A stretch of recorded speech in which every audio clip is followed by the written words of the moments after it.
Hello everyone, welcome back to our Through the Bible study. If you could turn with me to the book of Leviticus chapter 6, we're going to continue where we left off in the initiation program, the employee instruction manual, if you will, concerning the priests of God. Now noting that this doesn't directly apply to us and that the animal sacrifices are meant for illustrative purposes regarding our salvation and how the blood of goats and rams and oxen and so on and so forth were just meant to be an illustration, a shadow of the things to come, confirmed by the Bible, by the way, in the book of Hebrews 9 and 10. You can look this up on your own time or listen to the previous study when we've talked about these things.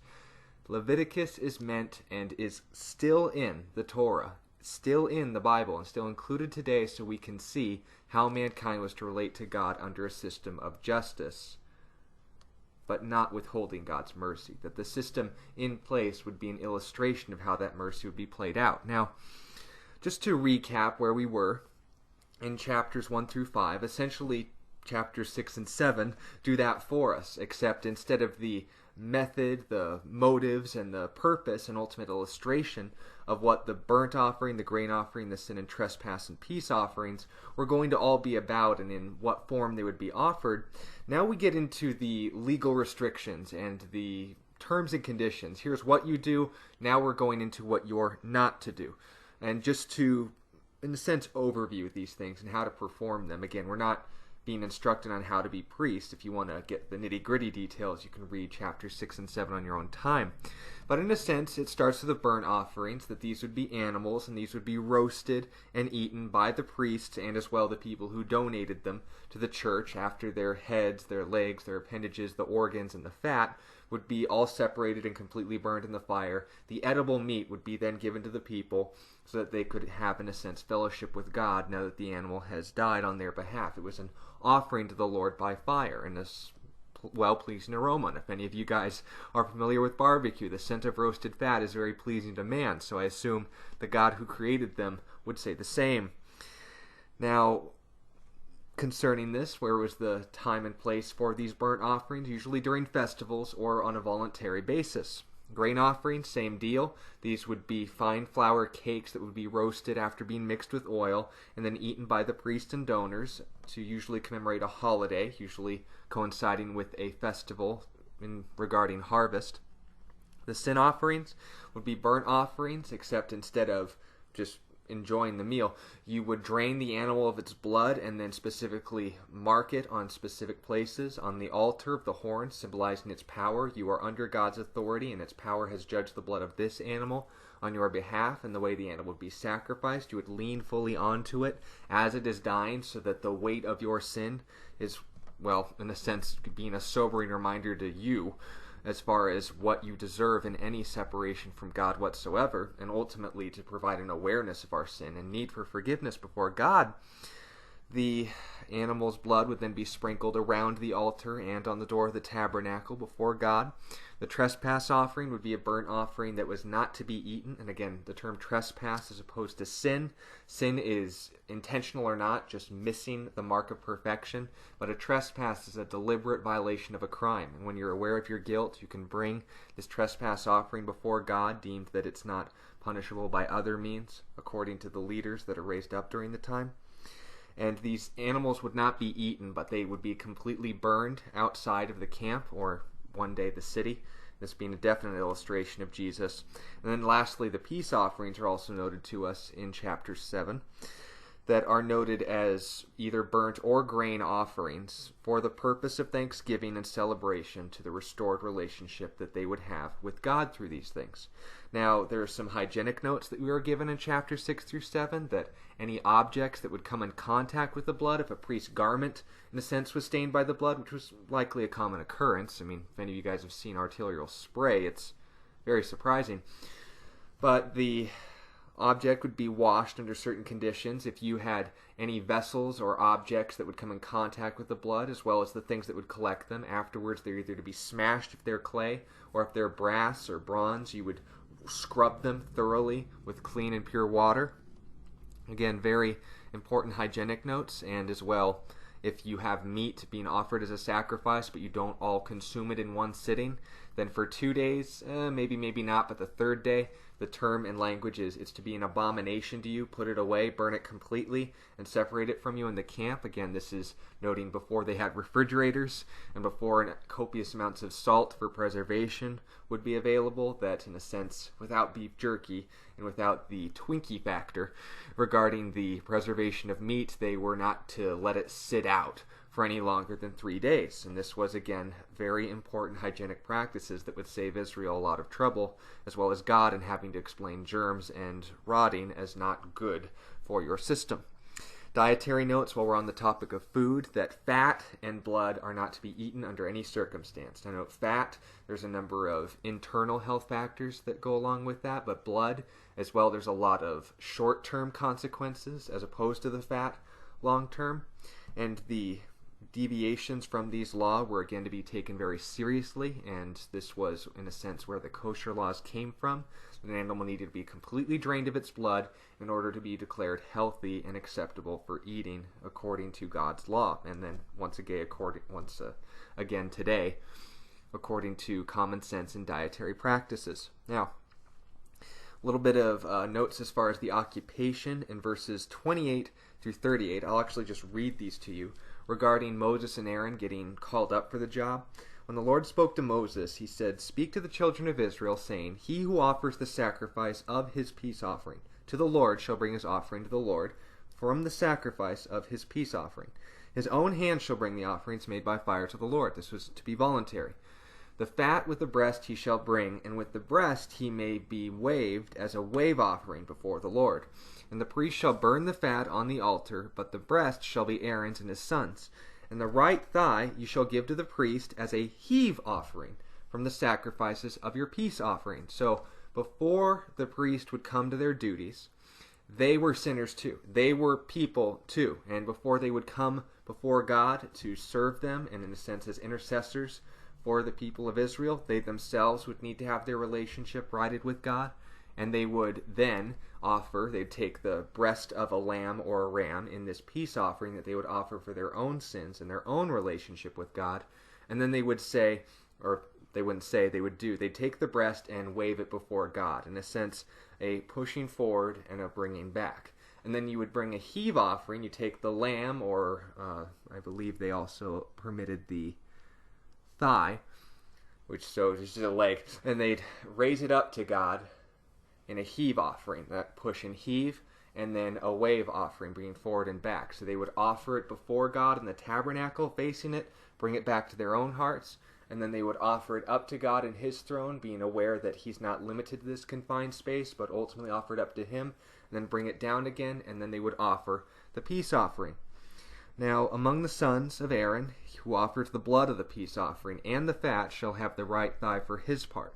For the breast to the wave offering and the thigh to the heave offering I have taken from the children of Israel from the sacrifices of their peace offerings. Again, this would be to provide perspective on who they were serving and ultimately the significance therein. So this would be taken seriously. And note that's important, because we'll talk about how it wasn't taken so seriously later on.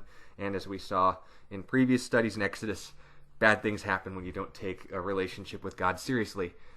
Still applicable today. So I have given this to Aaron the priest and to his sons from the children of Israel by a statute forever. This is all of these things being pointed out to us. This is the consecrated portion for Aaron and his sons for the offerings made by fire to the Lord to the day when Moses presented them to minister to the Lord as priests. Moses taught all of these things to Aaron, Nadab, Abihu, and all of the other people who would one day take over this role as priest. The sin offering, the grain offering, the burnt offering, the trespass offering, the consecrations, the dedication of the temple, the sacrifice of the peace offering, which the Lord commanded Moses on Mount Sinai on the day when he commanded the children of Israel to offer their offerings to the Lord in the wilderness of Sinai. So this wasn't the twisted imagination of the Israeli people and how everyone was practicing and worshiping their God. These would be done for specific reasons, in specific ways, and for specific purposes regarding their relationship with the true and living God, as demonstrated to them by Moses in the wilderness, verbally, from God first. Now, let's get into chapter 8. We essentially see leadership by example. That Moses is not going to go halfway regarding any of these things. That if he's going to ask the people of Israel to follow this specifically, that you don't tell people, don't do as I say, don't do as I do as I say. He says, do as I do, because God showed me this first. And ideal example and illustration of discipleship. You can't expect someone to live a life that honors God if you're not willing to show it to them first. And this is always something that's confirmed in the Bible, that if you're not willing to set the example, you certainly aren't going to see anyone else emanating it from your life or their lives if you won't first start with your own. In chapter 8, in these 36 verses, Moses essentially just demonstrates to Aaron and his sons how to properly offer a sin offering, a wave and a heave offering, and personally does this before all of Israel. He dresses Aaron in the priestly clothes and as well puts the priests, lesser priest, not the high priest, but the priestly clothes on Nadab and Abihu, saying, I, Moses, recognize these people as your representatives before God. And again, this would be important because in Numbers, there would be a number of contentions, jealousies, and even outright rebellions on the part of people who maybe said, well, who gave you this kind of authority? How do we know that they have the right to do this and I don't? Well, God made it clear as to who he would call up, having called Moses by name. But with the our expanse and fast passing of time and the unstoppable force known as human ADHD, the people of Israel started to take God less and less seriously, but God's relationship with man became no less serious based off of their perspective. Understand that. With all these things being pointed out, in Leviticus, we get all of these things pointed out to us, that God verbally commands Moses all of these things in the sight of all of Israel. Then Moses, following that example, verbally, physically, visually, and demonstratively, personally says, okay, here is how you offer a sin offering. The animal is sacrificed. The temple is dedicated. The blood is sprinkled. And in a sense, they go through all of these things. He offers the ram. He offers the goat. He offers the lamb, the ox. He gives them every single opportunity to see everything that they would be required to do. And then in chapter 9, he says, your turn. So, starting in chapter 9, Aaron is told to practice what he's been shown and to dedicate the tabernacle. Moses says, look, this is the demo. The official release of the game hasn't been announced yet. So if you're going to play this, you need to be the one to install it. So, in a sense, God says to Moses, demonstrate this to Aaron. He's going to be the priest. So Moses performs the role of the priest and says, all right, here's your jersey now. Now that you know how to play, let's see you throw a long ball.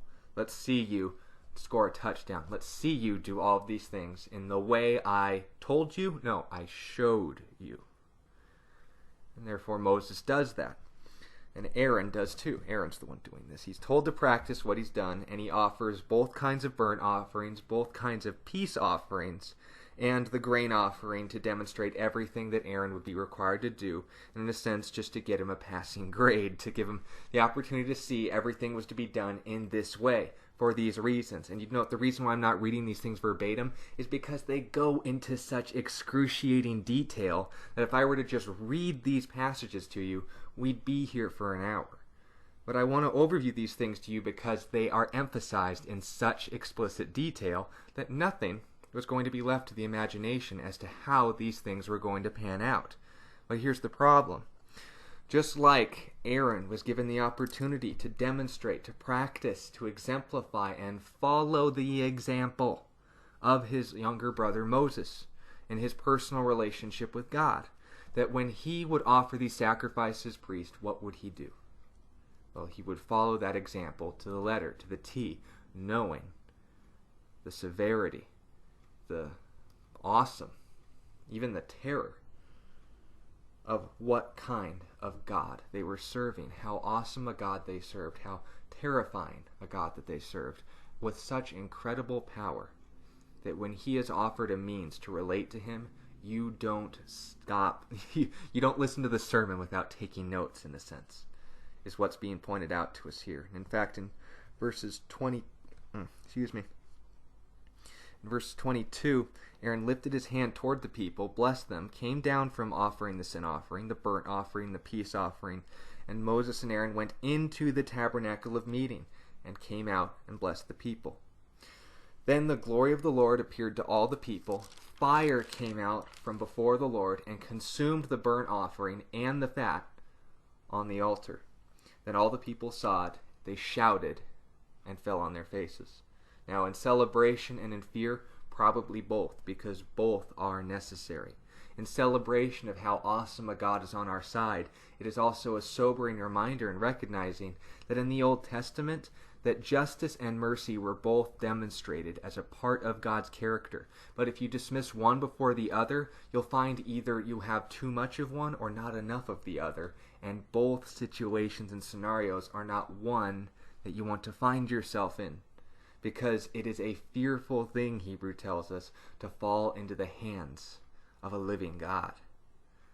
And noting all of these things is pointed out as matter-of-factly, that when God manifests his glory in the tabernacle, note, he met with Moses in his tent up until this point. But now that the tabernacle is constructed, where is Israel at in their relationship with God? They are ready to offer sacrifices. They are ready to be prepared for the salvation that would one day come through Jesus Christ, through the shedding of blood, through the sacrifice of life, through the selfless offering of one's life to substitute a just punishment on another. And with all of these things in mind, do you think that God is specific on details? I do. Because when he says Jesus is the way, he didn't stutter. He's a much clearer communicator than I am. And when God specifies these things and says, do it in this way, he means it. Now, why am I sounding so harsh, so serious about these things?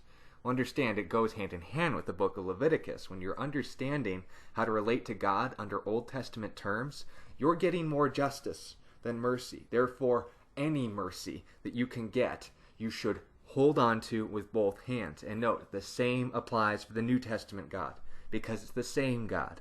And if we relate to him on any other basis than the infinite mercy provided through his Son, I don't know what to tell you.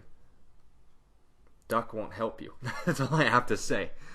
So, when we get to chapter 10, understand why these things are being emphasized as so serious. Now, I want to read to you this chapter, all 20 verses, and noting the severity of what is about to happen. So to recap, we're told what the offerings are going to be. Burnt, peace, sin, trespass, and peace offerings. How and under what circumstances and for what purposes and for how long Israel would observe these things. Aaron being recognized by example, by the spokesman that represented God to the people. Him demonstrating these things and saying, just as you saw it, continue to do it. God accepts this offering and sacrifice. The fire burnt the animal, not Moses and Aaron. Now, Leviticus chapter 10. Then Nadab and Abihu, the sons of Aaron, each took his censer, put fire in it, put incense on it, and offered profane fire before the Lord. Note, which he had not commanded them. So, fire went out from the Lord and devoured them. And they died before the Lord.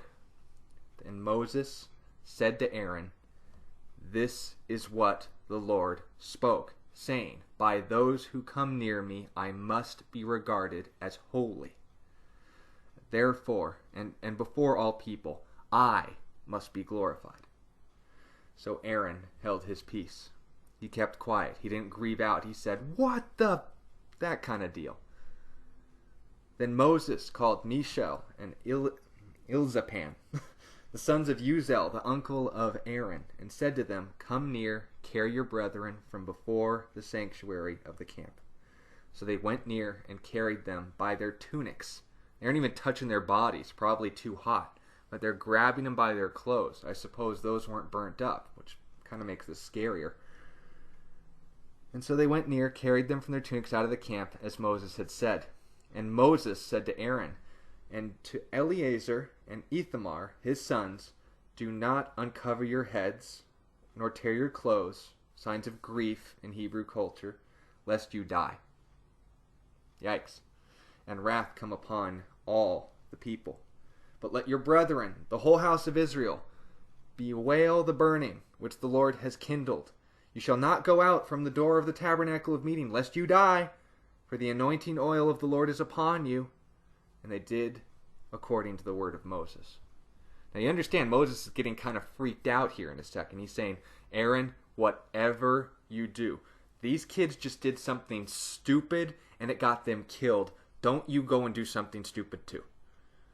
You are anointed right now as priest. The reason why these kids were killed, understand, there's a lot of things that could be the reason. In fact, the next verse which I read in verse 8, the Lord spoke to Aaron, note that, saying, do not drink wine nor intoxicating drink, you nor your sons with you, when you go into the tabernacle of meeting, lest you die. It shall be a statute forever throughout your generations, that you may distinguish between holy and unholy, between clean and unclean, that you may teach the children of Israel all the statutes which the Lord has spoken to them by the hand of Moses. So there's a suggestion here, and many commentators would agree that likely Nadab and Abihu, the reason why they lit their altars and went in is because of a foolish gesture or bet, like they got drunk, they were excited, and they did something that they shouldn't have done. They did something that they weren't told to do, as we can read in chapter 2, or in verse 2 of chapter 10. And all these things being pointed out to us, why was this such a big deal? Well, understand, when you come before such a mighty God, you don't do so lightly, flippantly, or even disregardingly. If you don't take God seriously, then you don't know what kind of God you're serving. If you don't appreciate, remember, or recognize the absolute fulfillment, the necessity of, and just the preciousness of the means that God has provided to save us, both in Old Testament sacrifices and New Testament remembrance of Jesus Christ's sacrifice on our behalf, then you don't know what kind of God you serve. It's such a common thing, and something I'm guilty of even myself. When we don't trust God, it's because we don't know Him. We don't know how trustworthy He is. And just like Nadab and Abihu said, hey, God doesn't care. As we got our fire too, that was kind of cool. All came out and went whoosh. It's my impression of a drunk person. I've never experienced it personally. With alcohol. That's another story. But when Moses and Aaron were going through this whole ordeal, understand it was a traumatic experience because it was so unavoidable. It was so unnecessary that these boys had to experience this, but because of their decision, they bore the consequences. And Moses is freaking out. Nothing can be further from truth. He is scared. He's like, I don't want any more people to have to die because they didn't listen to details. But understand, there's a difference between blatant disregard and just circumstance, right? And so Moses, first off, spoke to Aaron, to Eleazar, to Ithamar, his sons who were left. There's the phrase. Take the grain offering that remains of the offering by fire to the Lord. Eat it without leaven beside the altar, for it is most holy. Just keep doing your jobs. You shall eat it in a holy place, because it is your due and your son's due of the sacrifices made by fire to the Lord. For so I have been commanded. The breast of the wave offering, the thigh of the heave offering, you shall eat in a clean place. You, your sons, your daughters with you, for they are due and your sons due, by which are given from the sacrifices of peace offerings of the children of Israel. The thigh and the heave offering, the breast, the wave, they shall bring the offerings of fat made by fire to the Lord as a wave offering before the Lord. And it shall be yours and your sons with you, a statute forever, as the Lord commanded. Then Moses made careful inquiry about the goat of the sin offering. Now, you understand this, right? And there it was, burnt up. And he was angry with Eleazar and Ithamar, the sons of Aaron who were left, saying, why have you not eaten the sin offering? He came back. He told them, all right, remember, eat it. Do your job. You're still anointed. You're still holy. The reason why this whole thing happened, because we weren't doing details. We weren't doing things in order. And then he came back and he noticed the ram was still smoldering. Note, Aaron and Eleazar and Ithamar are all still alive, but, gee, guys, why is it still there? Why have you not eaten it? Offering it in the holy place, since it is most holy. God has given it to you to bear the guilt of the congregation, to make atonement for them. See, its blood is not brought inside the holy place. Indeed, you should have eaten it in a holy place as I commanded. And Aaron said to Moses, Look, look, this day they have offered their sin offering, their burnt offering before the Lord, and such things have befallen me. If I had eaten the sin offering today, would it have been accepted in the sight of the Lord? Look, I just lost my kids, okay? You think God cares more about the traditions, or do you think he cares more about the person bringing it? I'm still here, aren't I? Did God strike me dead? I think he gets what I'm going through. I'm still here. And when Moses heard that, he was content. Now here's the important thing. Moses was panicking because he didn't want to lose anyone else to doing stupid things. But understand who was being really foolish here. When Aaron was simply expressing grief for his sons by not eating the sacrifice. I don't think you'd have too much of an appetite if you were in that situation either. But understand, in Exodus 34, we are given an overview of what kind of God they're serving, not just how to serve him. That's told to us first, then the procedure. In Exodus 34, and the Lord passed before him and proclaimed, the Lord God, merciful and gracious, long-suffering and abounding in goodness and truth, keeping mercy for thousands. It says enough. Forgiving iniquity and transgression and sin. Then, by no means, clearing the guilty, visiting the iniquity of the fathers upon the children, and the children's children to the third and fourth generation. God introduces himself as not just a God of justice, but also of mercy. Not or, but and. Justice and mercy, both a part of God's character. Now you understand, how is justice and mercy both a part of someone's nature? Aren't those contradictory, conflicting? I mean, what does that look like? Well, let's look back 2 chapters. Exodus 32, verses 31 through 35, following the golden calf incident. And Moses returned to the Lord and said, Oh, these people have committed a great sin, and have made for themselves a god of gold. Yet now if you will forgive their sin, but if not, I pray, blot me out of your book, which you have written. And the Lord said to Moses, Whoever has sinned against me, I will blot him out of my book. Now therefore go, lead the people to the place which I have spoken to you. Behold, my angel will go before you. Nevertheless, in the day when I visit for punishment, I will visit punishment upon them for their sin. So the Lord plagued the people because of what they did with the calf which Aaron made. Understand that God doesn't change, even when things are bad and even when things are good. His justice doesn't cancel his mercy. It's only shown if you ignore one or the other. When mercy is offered and you ignore it, you receive justice. If justice is permissible, but mercy is instead taken advantage of, then justice is omitted, but it's not ignored. Understand that. Until Jesus would come, Israel would have to essentially bear the punishment for all of their sins on their own necks or the neck of an animal in their place. And that still applies to this day. We relate to God because if we come to him, we relate to God because of the means he's provided for us. But if we come to him on any other means than what he's provided, we're dead. Simply put, if you do not have Jesus, then you are perishing. If you have Jesus, you have life. When Israel offered a sacrifice, their sin was covered before God. If they didn't, and they came before a relationship with God, they would face judgment. Because no sin could stand before a holy God and try to make room in the dark for absolute omnipresent light.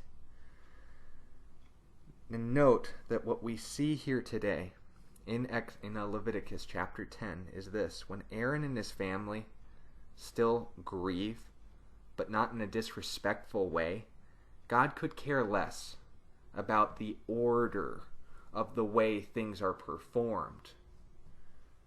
All he cares about is what they did with their sin. Moses, Aaron, and his sons. No, not the first two, but the new two, Eleazar and Ithamar. They had offered their peace offerings. They had offered their sin offerings.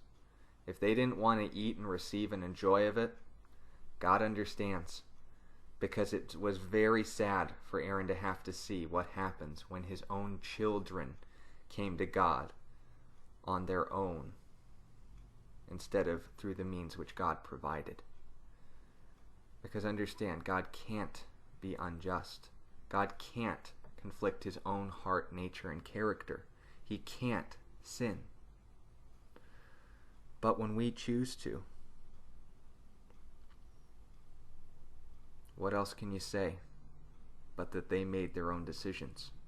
We make our own decisions. And we could either choose to bear the penalty or accept the substitute. When Nadab and Abihu entered the temple, the tabernacle of God, on any other means than that which they provided, whether it was because they were drinking, whether it was because they were doing it disorderly, whether it was because they went into the holy of holy place where the Ark of the Covenant was, that God specified you don't go there, the high priest does, and only once a year. Whatever form of disrespect was taken, I know God well enough that whatever he did and for whatever reason, it was fair, it was just, it was right. And there's a difference between fair and just, but understand the point. When God does something, he does it right. When we do things and we do them wrong, we do ourselves no favors by blaming God. But the only thing we could do is recognize our mistake and take him up on his offer when he offers a way out from the consequences. Understand this, when Aaron and his family still grieve these two children, God doesn't punish them for that. Moses is freaking out. And why? Because he forgot. Imagine Moses even forgetting what kind of God he served. No, Nadab and Abihu certainly did. They didn't fear God. But Moses had plenty of fear. But does God give us that? No. There is certainly an important place for the fear of the Lord in the hearts and lives of his people. We're not going to take him seriously.